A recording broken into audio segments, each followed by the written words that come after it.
Hello there, I'm John, and today we've got a very special show for you. Rather than our paint along tutorials with professional artists, today we're going to be visiting three or four amazing artists from around the world and asking them for a tour of their art studios. We'll be hopefully visiting Africa, but we'll definitely be visiting Europe, followed by Asia, and then finally North America. So, a truly international webinar. The reason you might find this next hour useful is that whether you find yourself painting once a month, once a week, or even once a day, how you organise your art space, the layout of your materials, and even how you store things can contribute significantly to your overall enjoyment of the hobby. I hope that by the end of this hour, you'll have taken on board some very useful insights and maybe one or two tips that totally transform how you set yourself up for painting. We'll have between 10 to 15 minutes with each artist, starting with an overview of their studio, then digging down into some specifics of what they find are their most useful tools, habits, and tips that they use day to day. Since this is a special show for our patrons, the full recording will only be available on our video library at shopkeeparty.com. If you're watching the shorter version on YouTube and are interested in checking out over 400 hours of the full-length videos we offer, please see the links in the description below or search for Shopkeep Arty on Google.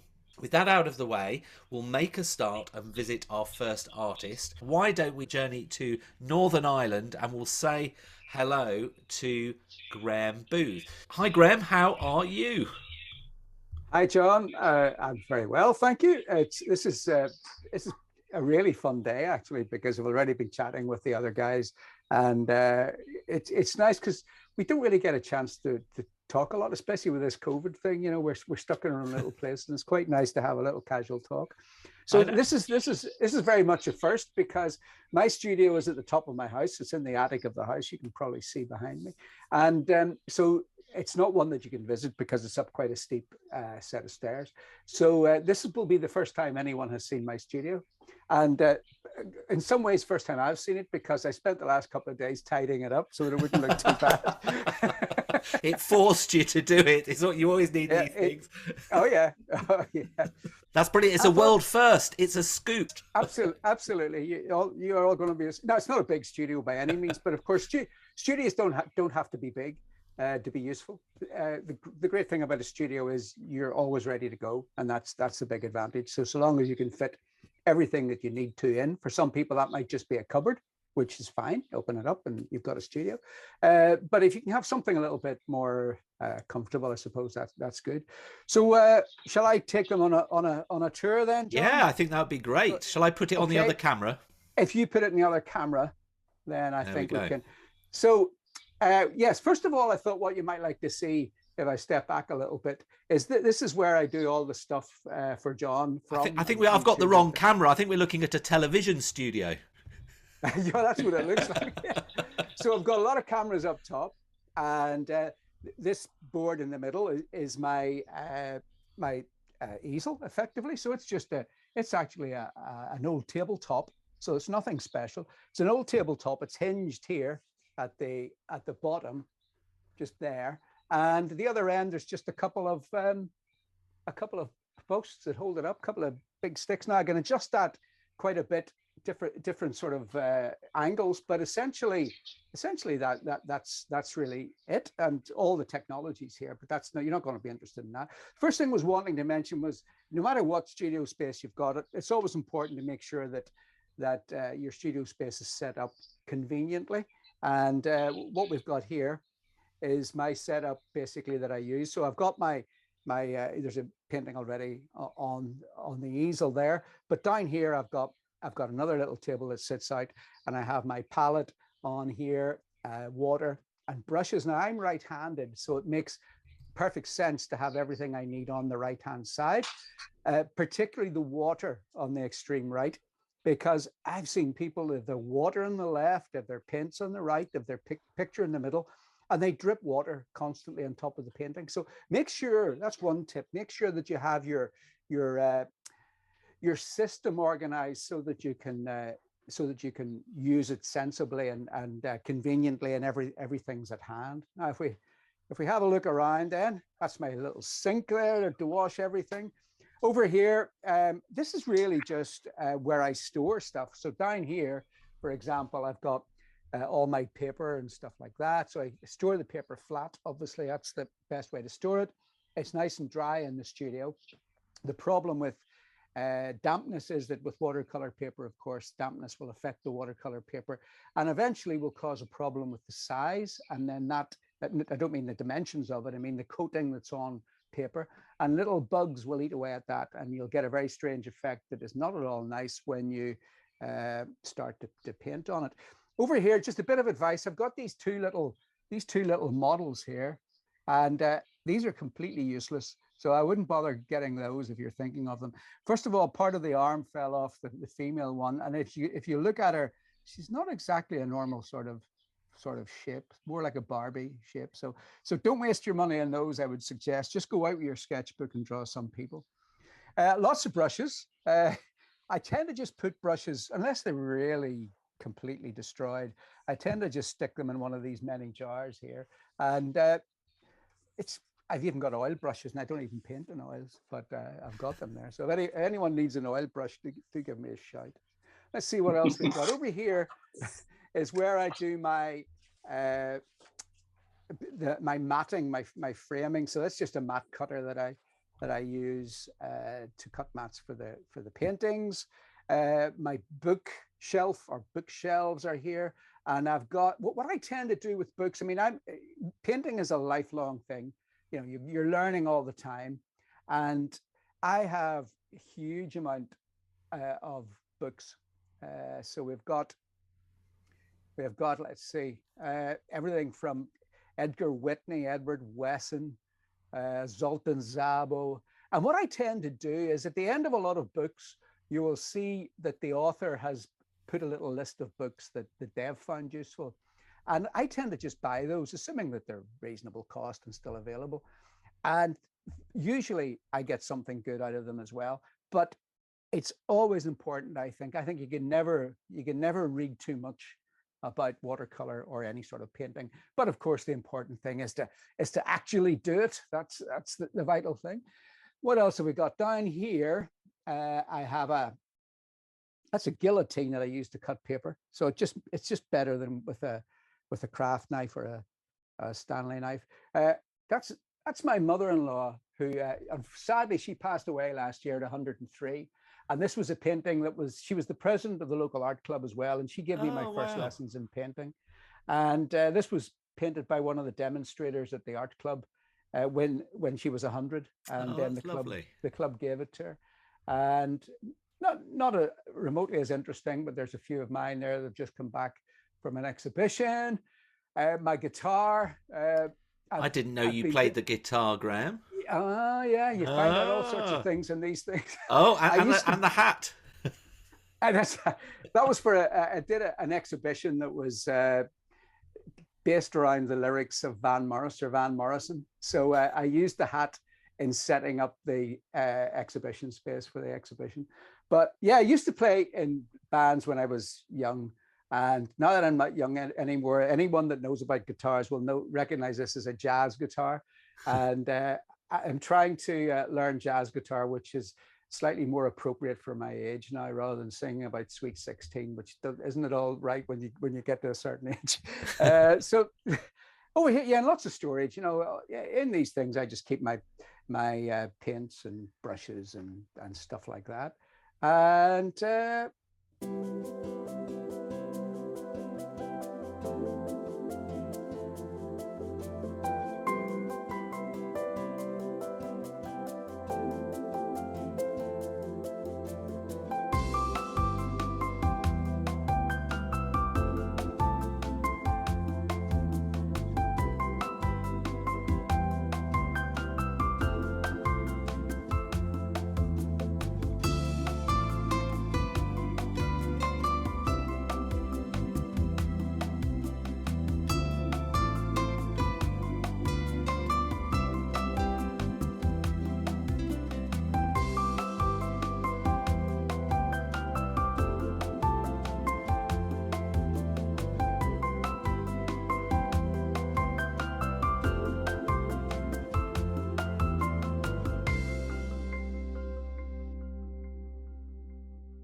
Grahame, thank you so much for sharing that with us. That was really, really interesting. And You're welcome. there may be a few other questions later, but time is moving on. So we're now Yep. going to leave Northern Ireland and go down to South Africa, where we're going to be joining acrylic artist who he actually originally trained in watercolor, Derric van Rensburg. So, Derric, hello, how are you? Hello, John. I'm excellent. Thank you. Good, good. And I can see, have you got a stiff drink in your hand, or is that just a tea or No, coffee? no, it's a nice iced coffee. Oh, lovely. And how is it down in South Africa at the moment? I hear that everything's been locked up with the new strain. Oh, my golly. Misinformation. Yeah, lots of it, always. Really, really. Okay, okay. Well, maybe that's I a think, conversation for another day. I think we could be here a little bit too long on that one. So, how I can see, obviously, you've got some lovely paintings. So, is this more of a gallery that you're in here, or is this the studio where you paint? this is the studio in the gallery, Ah, and it's the one at home is fine, but this is a little posher, John, for you. oh, right. Okay. So you've saved the best for us. Well, thank you, Derric. I have. And this is my little space where I work in a gallery in Cape Town where framing is done. They do printing, and they offered me a beautiful space to work in. And here I am. And so do you kind of lease it off the gallery? So and do they get first dibs on which paintings to hang in their gallery from you? The gallery here are one of the few galleries that I'm using. Nicole, who you've met, my other niece, prefers that we deal direct with clients. So for me, it's the better way. I've had a long innings with selling it through galleries only, and with lockdown, things changed quite radically for everyone, certainly for me.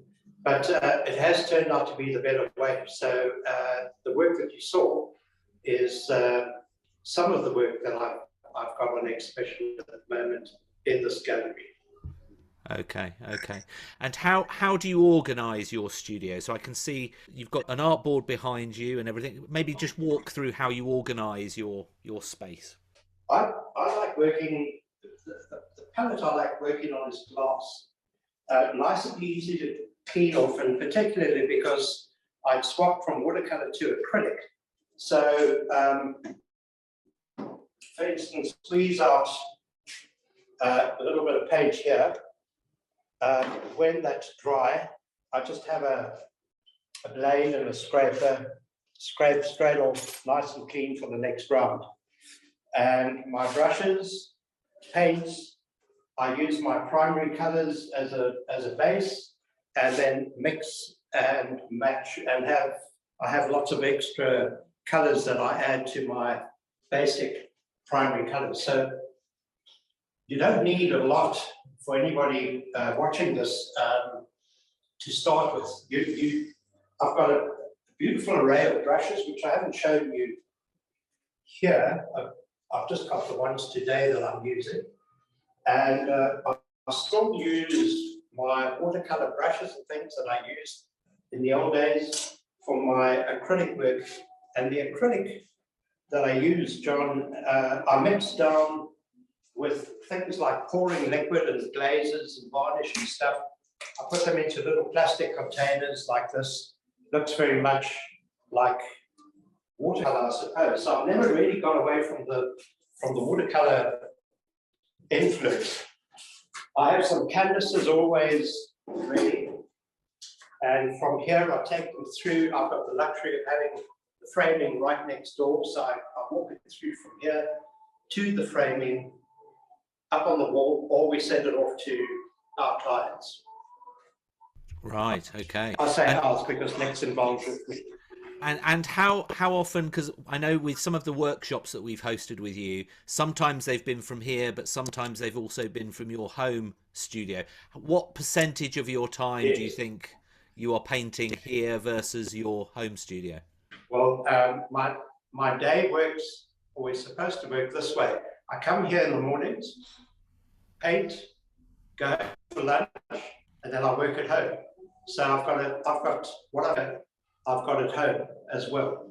And coming to work is quite a good motivational tool. You feel like you're going to a destination, you're going to work, and there are other people in this operation. So it's good to connect with other people and chat. I do have that sort of luxury, and it's nice coming to work. It's also nice going home and working there. Yeah, it's good to have that mental break, I guess, sometimes where you can go to work and you have that time. Yeah, no, that's really good. I can hear some sound. Is that music or something, or what? Yes, is that that's from the framing division in the factory. Oh, right. There are people that you have walking around looking at paintings, not only mine but other people's work. There's a whole area, a whole section where they do beautiful fine art printing. So it's quite a composite sort of setup. So there's not a lot of noise, but from time to time there's some good thumping music. And when I need to get away from that, I put on my earphones and listen to my own music. And do they offer this studio to other artists as well, or are you the principal artist in residence? Well, unless they chuck me out quite soon, I'm the principal artist here. Oh, but they offered me the space when they opened up, and it's open-ended. So I'm really quite fortunate. So I'm the only artist working in situ in the gallery. Yeah.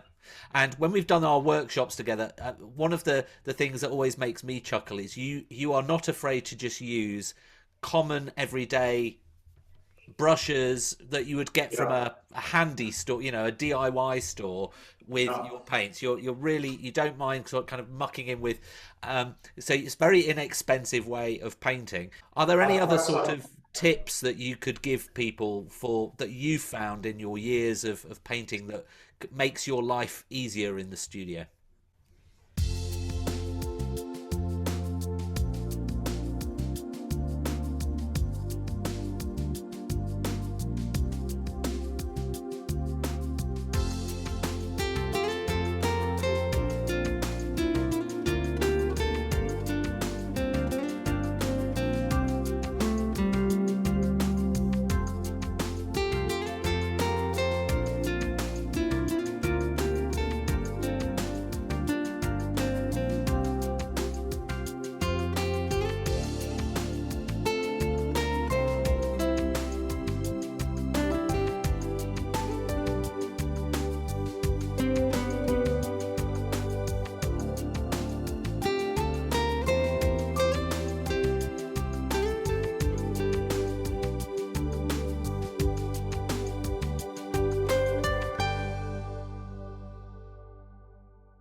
And thank you very much for your time. But maybe just before we go, maybe we can have a sneak peek into the gallery, because it's an interesting way that you've got the dual relationship between your studio and the gallery. All right, so here we go. It's quite a nice size, isn't it? Quite a good size. Wow, huge. So through here is where all the art materials are. Right. There's a printing section at the back. Yeah. The picture framing is done on that side of the gallery. It's all sort of warded off. So you can see I'm spoilt. Yeah. What an amazing resource on your literally just outside your door. That was quite a surprise for a lot of people, I think. Just turning round and then all of a sudden this massive gallery.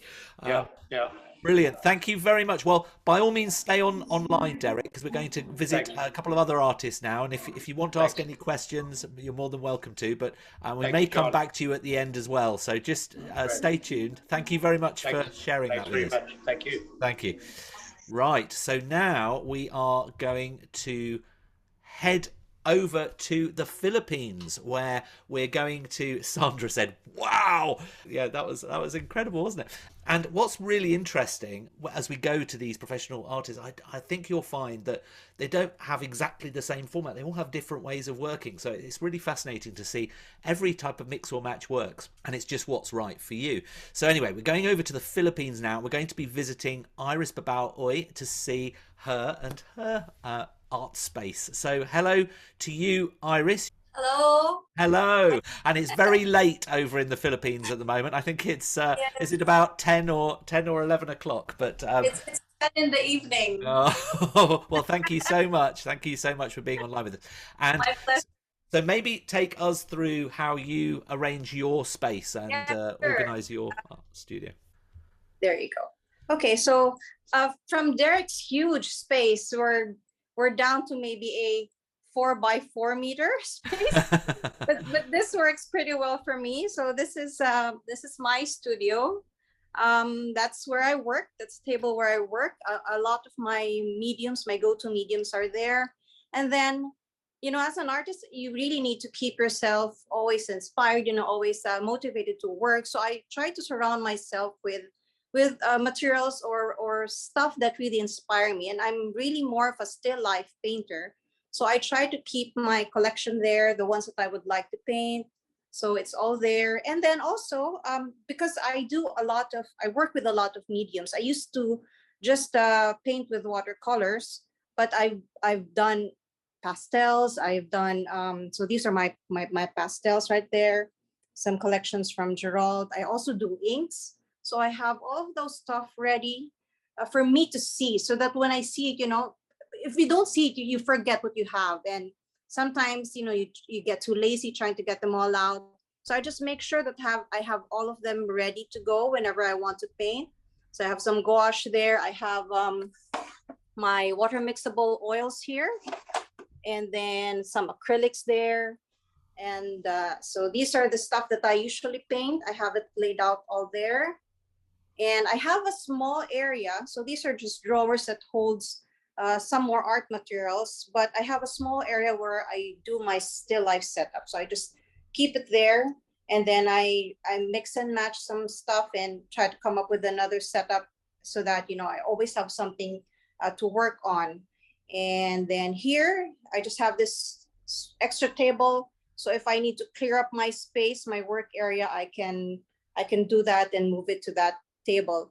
Also, one thing that I always try to tell people is that, because when you work, you spend hours on a piece, and what I try to do is I try to make sure that I'm comfortable. So I used to be a pianist when I was younger, so I'm really used to sitting down on a piano bench. So that's where I I work. thought that was a piano still, so Yeah. that's really Yeah. home from home. So strange to see a piano bench in an artist studio, but I'm really, really comfortable with that.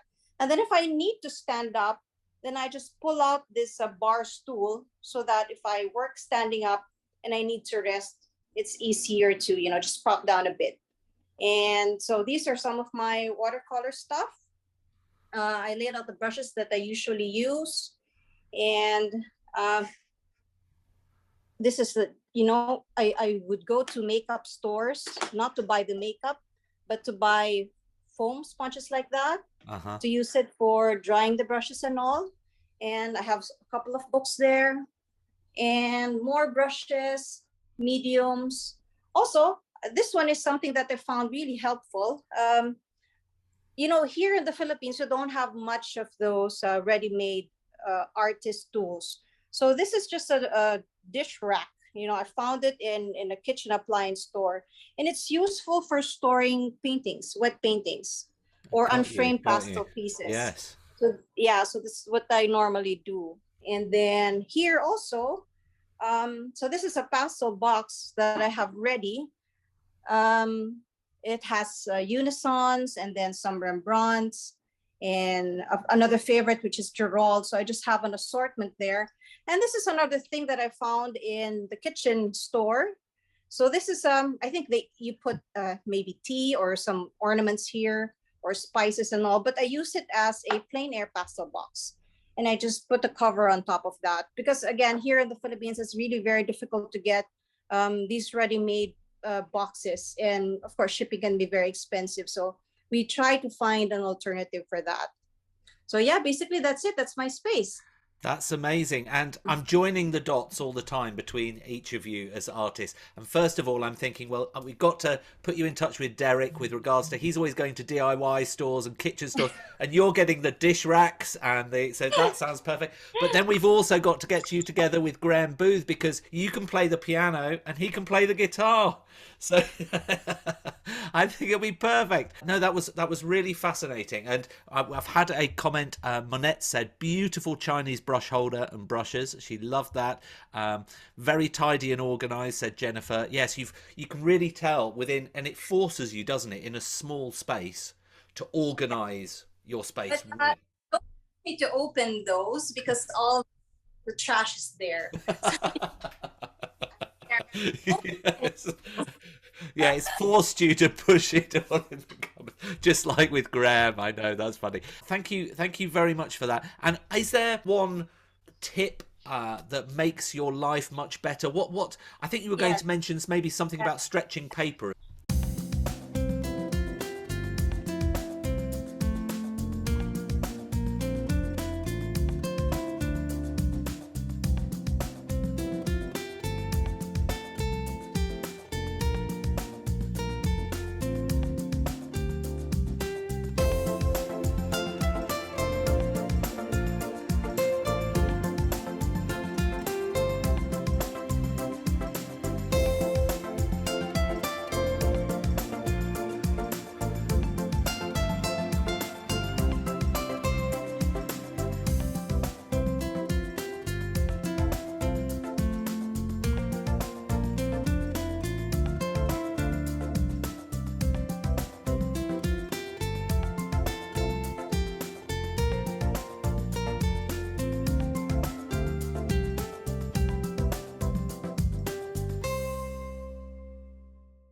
Brilliant. Thank you, Iris. Thanks so much.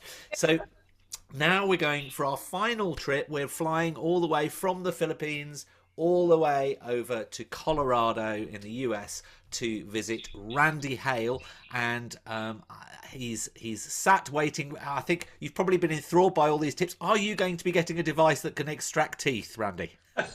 No, I don't want to extract teeth, but this has been the most fascinating hour. I tell you, I love peeking in behind the curtain, seeing how everybody works. Isn't it fun? It's brilliant, isn't it? It's brilliant. It really is. It's great. I've got to laugh because as professional artists, you know, we work all of our career and we eventually get our studio set up the way we want it. And it's a journey.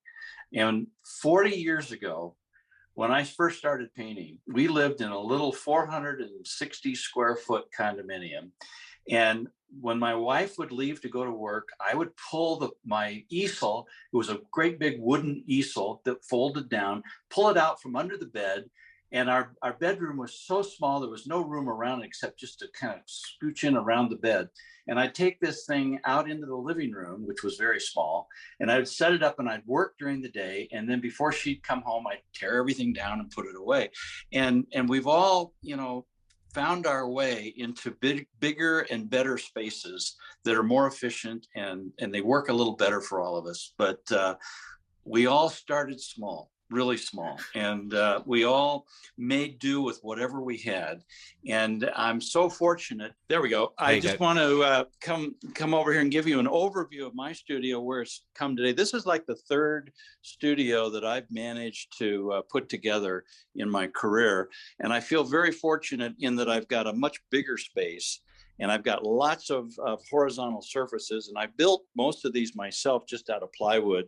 But talking about the DIY stuff, what I have managed to do is I put all my storage underneath my work surfaces, and I got plumber's pipes, and I built a little container or something that was rigid so that all this stuff would stay vertical.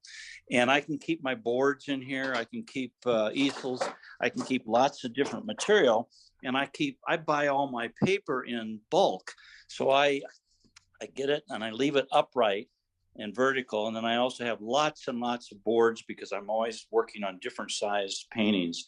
But what's really fun is having this great big horizontal surface to work on.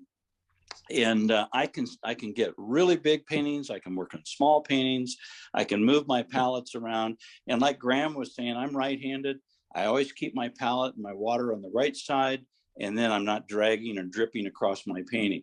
The other little invention that I came up with that I love is I built this this long shelf that goes the length of the one side of my room, and it's got a little lip on it, and I can set paintings that I'm working on up and get back away from them to evaluate and decide, do I have this thing finished? Do I need to work on it a little bit more?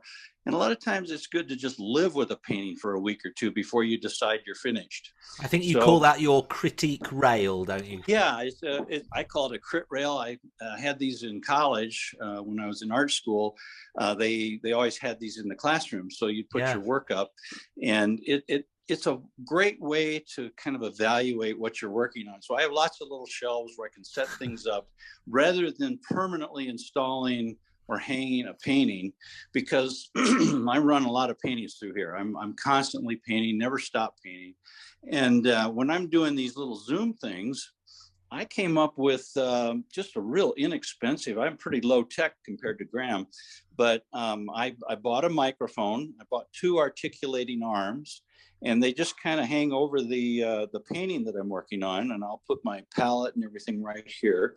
And I usually have my laptop set up so that it basically does the sound in my face, but then I'll have my phone over the top of my painting, and I can move my Zoom, what do you call it, the camera mount around a little bit. And I ended up moving my printer here so I could hold my laptop, and it's right in the middle of this long run of horizontal surfaces. But I keep all of my paint when I'm traveling in these little Ziploc bags so I can see what I've got. I try to keep my cool pink colors in one, my warm colors in another, and then some of the special ones. And a tip I got from somebody, I can't remember where, but I typed up these labels so that when they go in my luggage, I never say paint. I always say artist colors, because the people in security, if they ever open your luggage, they don't know what artist colors are, but if you say paint, they immediately assume it's oil and they want to confiscate things. So I've never run into any problem with that. And then this table is another one that I built. It's on wheels from IKEA, and I just put this together with plywood. It's a pretty basic top, but I think you've noticed I've got a lot of these green Alvin cutting boards. So when my paint slops on here or I get water on here, I can just wipe it off. I can take rags and keep it nice and clean. And at the same time, I can use it for cutting surfaces wherever I am. So it works really, really well. I think as artists, we're always very curious, and we are always inquiring. I too have a lifetime of books that I've assembled and collected. A lot of the same titles that Grahame has. So we all kind of come from the same fatherland, I guess, of watercolor. We're all going back to the source material. But at any rate, it's a lot of fun. And I feel very blessed to be able to have a space big enough where I can get back away from my paintings and kind of take a look at them.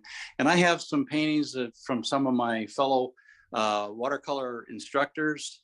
You know, sometimes we trade things and I always like to have different paintings from different people. This one is, this horse is from a guy here in Colorado who's a fairly well-known painter of Western art.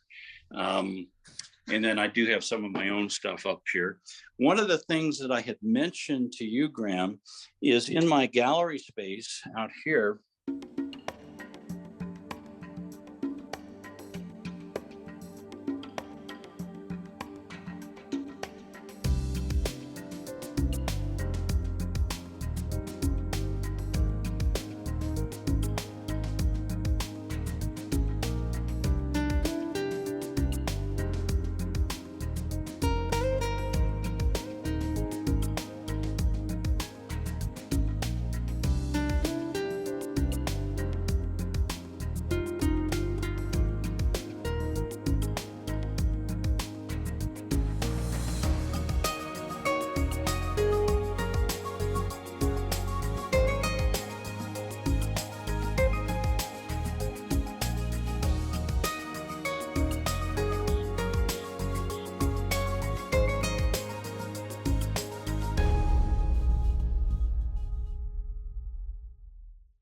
I understand that you, as well as building these various different tables and things like that you've been doing, you're obviously quite a handy man, as it were, and you built about 50% of your house. Is that right? Yeah, we bought this house in 2016. And prior to that, we had remodeled a Victorian over a course of about 15 years. So I had a little experience doing that. I ended up, when we bought this house, we gutted it and we lived in construction for 3 years, but we took it in phases, the downstairs and then the upstairs and then the master suite. And it was a pretty mess, a big mess to live in, but we got the house exactly the way we liked it. Talking about DIY, everybody knows what the skateboards are. I just took some skateboard wheels and put them on little plywood, and I can roll all these little crates out from underneath my work surfaces. I have lessons in here from workshops and things like that. So everything's accessible. It's easy to get at. And have you ever been tempted to stand on one of those skateboards and roll yourself from one end of the house to the other? No, because years ago when my son was a teenager, I got so tired of hearing those skateboards in the driveway, and I just thought, that there's no way I'm getting on one of those. and the view out of your window, because when we first signed in, it was dark out there, but it looks lovely. You can see all the trees, and did you say you're sort of on a hillside? We are, and it's an 80-foot drop, and right outside our backyard is a forest. Wow. But from the upper level, we look over the top of the trees, and we can see from, I think everybody's heard of Red Rocks in Colorado, where they have all the concerts. We see from Red Rocks all the way to Pikes Peak to the south, and we see the full range of the Front Range of the Rocky Mountains. So it's a beautiful place. We're fortunate to be here. It's a very inspiring location. Thank you so much for that, Randy. That was a real insight. And maybe we'll have to have another show in the future where we leave their studios and we go into other parts of their homes as well. It'd be like even more of a nosy of the. It's a lot of fun to be able to see how people use their space and what they do with it. And and I'm a watercolor painter. I like to work horizontally, but I always elevate my work like Grahame does. I put different things underneath the boards to get them at a steeper angle or a shallower angle, depending on how I want the wash to work.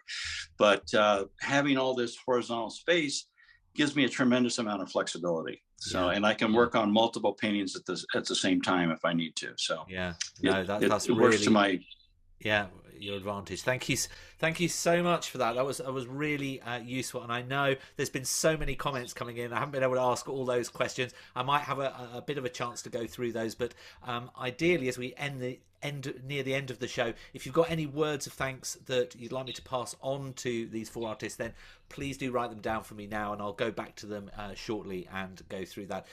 Also, we would love, normally we ask you to share your paintings from the class on our Facebook page, but we would actually really like to see some of your tips for managing things in your art space. What have you found helpful or time saving in your studios? What suggestions would you have for people starting out in art? What does your art space look like? If you want to take a photo of your art space, maybe share that on our Facebook page as well. That'd be really great to see. So the post is on our Facebook page already, so search for Shopkeep Arty and share your post there. Thank you to all our professional artists for opening their doors and letting us take a look behind the scenes. I'll go back to them now and I'll read some of your comments to them. So Trina said, what a great opportunity this morning to see everyone's studios and discover some tips and new ways to work in my space. I have 2 studios in my home. One is a wet studio and one is a dry studio. One day I'd like to have one complete studio. So this was very inspiring. Karen said, what a fantastic, I'm just going to mute you actually, Derric, because we can hear that music just behind you in the gallery as the printers are working away. Karen said, what a fantastic insight into artists' studios. So interesting. Thank you, everyone.